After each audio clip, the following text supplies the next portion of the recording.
ज्योतिष का पाठ। तो आज आपके सामने मैं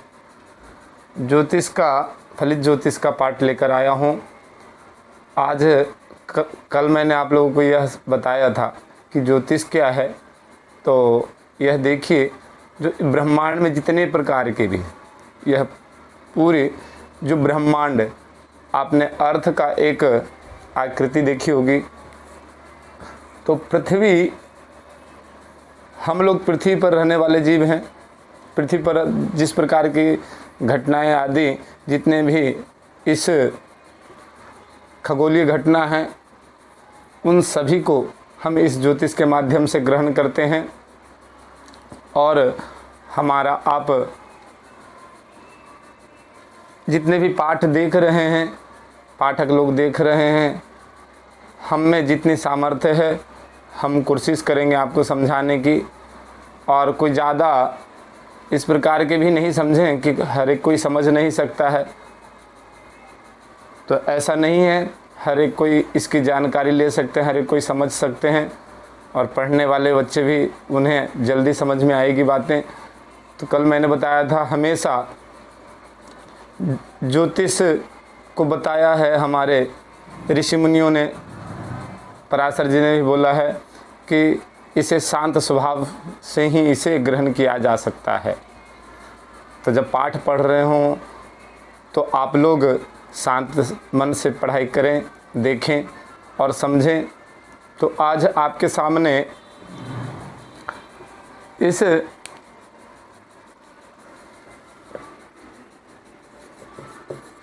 पार्ट 2 के अंदर यह देखेंगे आपके सामने, यह नक्षत्र, राशि, ग्रह और भाव, यह हमारे ज्योतिष के ये 4 स्तंभ है। ज्योतिष के 4 स्तंभ है, जो कि मैंने पहले नक्षत्र के बारे में आपको दूसरी वीडियो में भी आपको बता चुका हूँ। 27 नक्षत्र है और एक प्लस करके अभिजीत नक्षत्र होता है 28। तो यहाँ देखिए 27 नक्षत्र है, प्लस 1 कर देते हैं तो यह 28 नक्षत्र हो जाते हैं, बन जाते हैं। 12 राशि होते हैं, 7 प्लस 2 9 ग्रह होते हैं और 12 भाव होते हैं।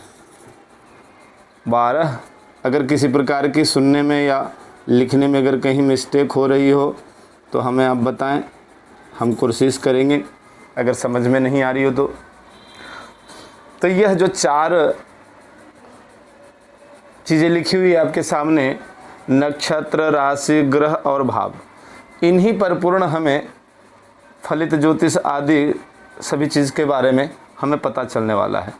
तो नक्षत्र, जैसे कि मैंने आपको बताया, पहले वीडियो में भी बताया था मैंने, कि नक्षत्र तारों के समूह को नक्षत्र कहते हैं।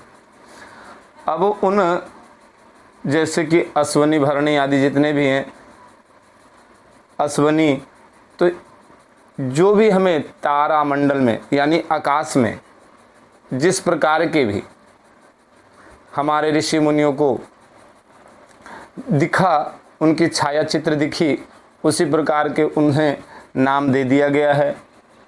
अश्वनी यानी अश्व, भरणी, इसी प्रकार से। तो 27 नक्षत्र हमारे गणितीय पद्धति में आता है। और एक जो नक्षत्र है, अभिजीत नक्षत्र है, वह हमें अधिकतर मुहूर्त आदि में विचार करने के लिए होता है। तो उसका बात हम लोग करेंगे, अभिजीत मुहूर्त कहाँ क्या चीज़ होता है। तो आप यह मानिए कि हमारा मुख्यतः जो होता है वो 27 नक्षत्र है। और यह राशि 12 राशियाँ होती हैं। 12 यह जो राशि हैं, उन्हीं तारामंडल पे आदि पे जो हमारे ऋषि मुनि को, जैसे मेष, वृष, मिथुन, कर्क, सिंह, कन्या आदि जो 12 राशियां बताएगी, उनके भी छाया चित्र हमारे इस आकाश मंडल में दिखे हमारे ऋषि मुनियों को। और उसी प्रकार से बताया है, मेष यानी भेड़, जो उन्हें आकृति दिखी तो उन्हीं को एक नामकरण कर दिया गया है और उन्हीं का नाम राशि। हाँ, राशि का वेद में कहीं उच्चारण नहीं आया है, लेकिन वेद में नहीं आया है, लेकिन वही शास्त्र पुराण आदि में कहीं कहीं वर्णन मिलते हैं राशि के बारे में, और उन्हीं का नामकरण करके राशि का नाम रखा गया है। अभी यहाँ देखेंगे, तीसरे नंबर पे देख रहे होंगे कि ग्रह, तो मैंने 7 + 2 क्यों किया है? तो मुख्यतः हमारे 7 ग्रह हैं, सूर्य, चंद्रमा, मंगल, बुध, गुरु, बृहस्पति, शुक्र, शनि, यह 7 ग्रह हैं। और 2 ग्रह राहु और केतु हैं, 2 ग्रह राहु और केतु हैं। तो मुख्यतः हमारे 7 ग्रह और 2 जिसे छाया ग्रह भी कहते हैं, 2 छाया ग्रह हैं। इनका कोई भौतिक शरीर नहीं है, इसलिए इन्हें छाया भी कहा गया है। और छाया का अर्थ होता है कि जहाँ भी जिस प्रकार से जिसको ग्रहण करना चाहें वह कर सकता है, इसलिए वह छाया ग्रह हैं। तो इसलिए 7 और 2 9 ग्रह हो गए। भाव 12 भाव हैं। अब इन्हीं यहाँ देख रहे होंगे राशि और यहाँ भाव। तो भाव का अर्थ होता है गृह, भाव का अर्थ होता है गृह यानी घर। अब हमें 12 भाव बताया गया है, तो घर के अंदर ही किसी न किसी प्रकार की हमें प्राप्ति होगी। एक घर में पता होता है कहाँ किस स्थान पे हमारा फ्रिज आदि रखा होगा, तो सभी को पता होगा कि फ्रिज आदि अगर रखेंगे तो कहाँ रखेंगे, किचन में रखेंगे, क्योंकि वहीं से यूज होने वाली चीज़ें हैं। उसी प्रकार से यह हमारे जो 12 भाव हैं, उन्हीं में यह 12 राशियाँ अंकित होते हैं, बैठते हैं, और कोई 13वां घर नहीं है।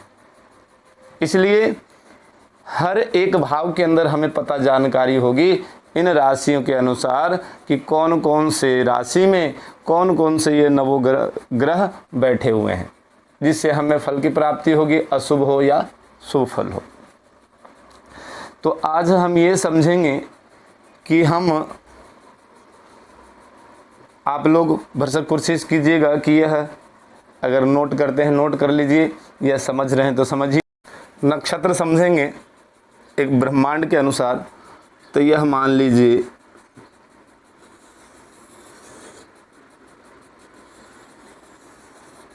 कि यह एक गोलाकार ब्रह्मांड हो गया।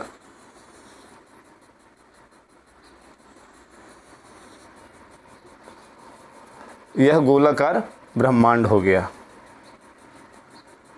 और यह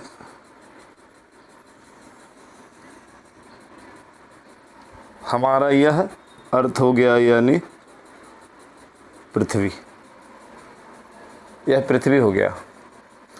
तो यह पूरे अर्थ की जो 180 यानी पूरे जो हमारे ब्रह्मांड है, वैसे ब्रह्मांड तो अनंत है, लेकिन मान है 360 डिग्री। पूरे ब्रह्मांड का मान है 360 डिग्री, 360 डिग्री मान है, ऐसे तो अनंत है। तो अब यह 27 नक्षत्र यह 360 डिग्री का है। पूरे जो 27 नक्षत्र हैं वह 360 डिग्री का है। तो अब इसमें से एक नक्षत्र निकालने के लिए, एक नक्षत्र का भोग निकालने के लिए हम किस प्रकार से इसका गणितीय कैलकुलेशन करेंगे, जिसे हमें प्राप्त हो जाए कि एक नक्षत्र इतने अंश का है। तो सीधा सीधा है, ज़्यादा कोई मेहनत भी नहीं है। तो अगर हम यहाँ 360 का भाग 27 में अगर देंगे तो 7 27 एकम ये हो गया आपका 27 9 6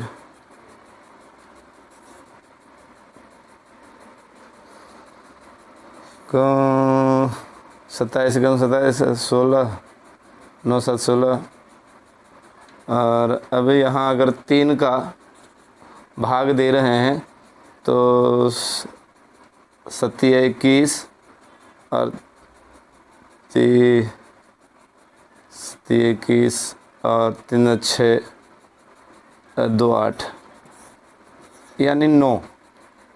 यहाँ देख रहे होंगे 13 और 9 आए हैं, यानी आपका 13 अंश हो गया और 9 डिग्री मानिए, 9 मिनट मानिए, यानी तो इसको अब इसको लेने के लिए हम यह मानेंगे मिनट में, इसको घंटा में है तो इसको मिनट में करने के लिए हम यहाँ 9 इंटू 60 कर देंगे। 60 क्यों करेंगे? क्योंकि 60 मिनट का 1 घंटा होता है, इसलिए हम 60 का इसको गुना करेंगे। 0 9 6 54 तो 540 होता है। अब इसको 27 में भाग दे देंगे। 27 में क्यों भाग देंगे? क्योंकि 27 नक्षत्र होते हैं। जब हमें 360 डिग्री का हमें पूरे भरचक्र का अगर एक भाग निकालना होगा तो हम 27 का भाग देंगे इसमें 540 में, तो यहाँ 2 बार में जा रहा है 54, यहाँ कुछ नहीं बच रहा है तो यह 0 हम यहाँ निकाल देंगे। तो यह आप देख रहे होंगे कि यहाँ आ गया 20, ये हो गया आपका अंश और ये हो गया कला, यानी एक नक्षत्र का मान 13 अंश और 20 कला हो गया। अंश क्या है? अंश भी आप लोग समझ जाइएगा कि एक अंश का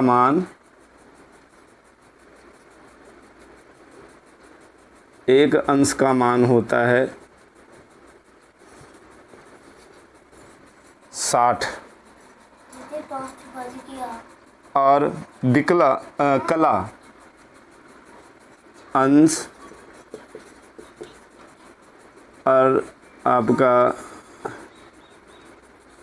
एक कला का मान होता है 60 मिनट।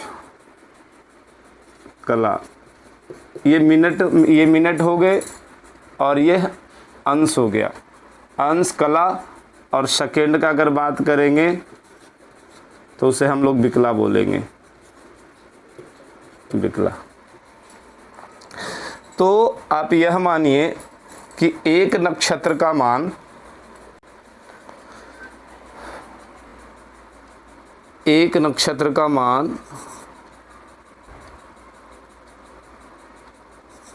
नक्षत्र का मान 13 डिग्री 20 अंश होगा, यानी 20 मिनट होगा। एक नक्षत्र का मान जो होगा वह 13 अंश 20 कला होगा। तो अगर इसमें से अगर हम इंटू करेंगे 27 में अगर इंटू करेंगे तो 360 का पूरा आपका आ जाएगा। तो एक नक्षत्र का मान 13 डिग्री 20 कला होता है, 13 अंश 20 कला है। तो यह मान लीजिए कि इसी प्रकार से हमारे जितने भी नक्षत्र हैं, हमारे 1 2 3 4 5 6 7 8 9 10 इसी प्रकार से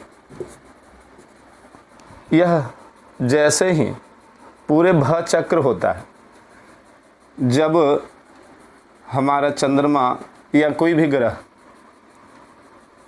चंद्रमा ही चंद्रमा के अनुसार ही यह हम मानते हैं, क्योंकि चंद्रमा वैसे विज्ञान जो मानता है वह सूर्य को मानता है, सूर्य के अनुसार ही सारे कार्य करता है, लेकिन हम लोग चंद्रमा को ही मानते हैं। और हमारे अन्य क्षेत्र में सूर्य चंद्रमा को लेकर के भी अनेक प्रकार की बातें होती रहती है कि सूर्य को माने चंद्रमा को माने।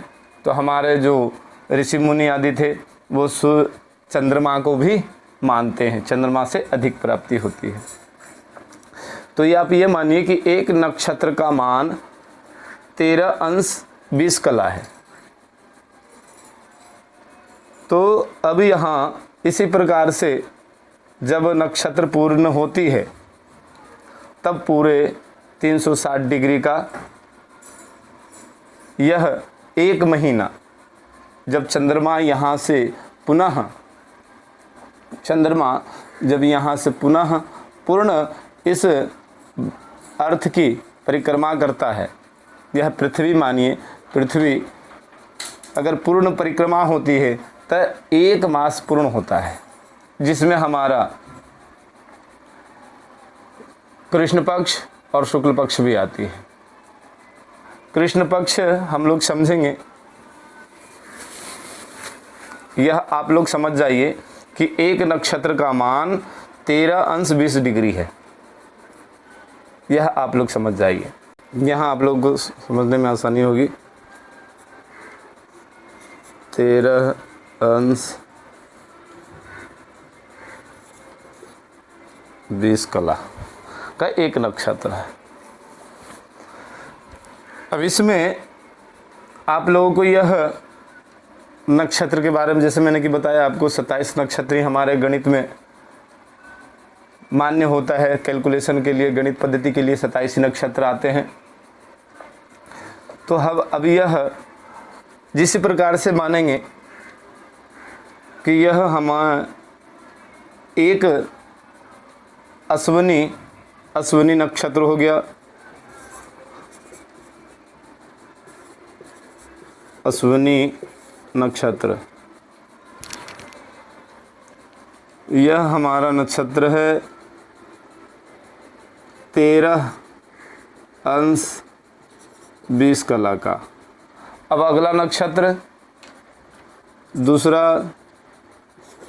भरणी नक्षत्र होगा 13 अंश 20 कला के बाद। तो इसमें हम 13 अंश 20 कला और जोड़ देंगे, तब हमारा कितना हो जाएगा, ये हो जाएगा हमारा 26 अंश 40 कला। इसी प्रकार से समझना है, बिल्कुल शांति से समझना है, शांति से पढ़ना है, तभी इसको समझ पाएंगे और इससे हमें सभी जानकारी होगी। नक्षत्र के मैंने आपको पहले बता चुका हूँ, मैं अश्विनी, भरणी, कृतिका, रोहिणी, मृगशिरा, आर्द्रा, पुनर्वसु, पूरे मैंने आपको 27 नक्षत्र के बारे में बता चुका हूँ। तो उसमें पढ़ेंगे तो आपको ज़्यादा जानकारी होगी कौन कौन से नक्षत्र होते हैं। तो इससे हमें पता चलेगा कि पूरे यह जो हमारे 360 डिग्री का अंशात्मक जो हमारा पूरा यह ब्रह्मांड है, उसको हम किस प्रकार से यह 27 नक्षत्र में विभाजित किया गया है, किस प्रकार से हम एक नक्षत्र का भाग निकाल पाएँ।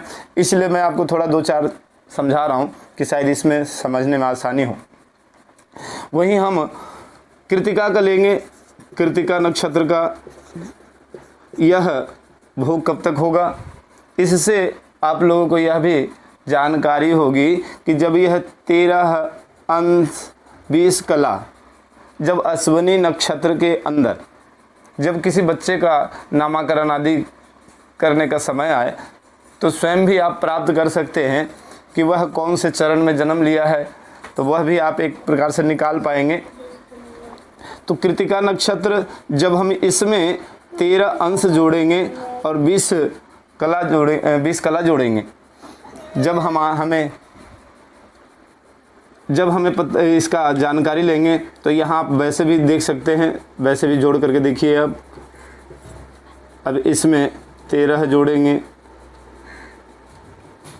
13 20, तो यह हो गया 60 0, अब यहाँ 6 आ रहा है तो हम इसका पूर्णतः 1 इधर ले लेंगे क्योंकि 1 अंश में आ गया ये।